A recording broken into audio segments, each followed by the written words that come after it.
មហាចេញជឿនជាតិខ្មែរថ្កើងជ័យយោសុខោលាភោ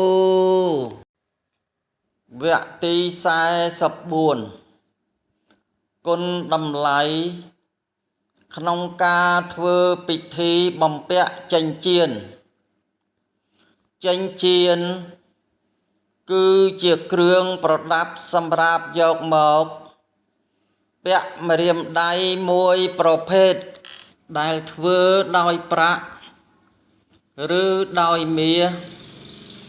មានរង្វង់មូលលាត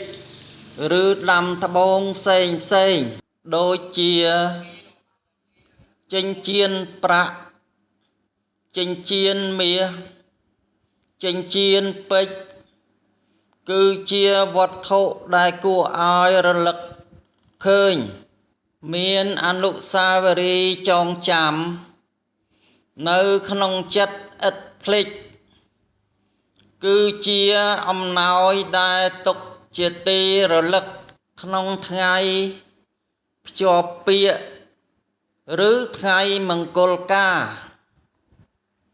ព្រះមេត្តាបិតាទាំងសងខាង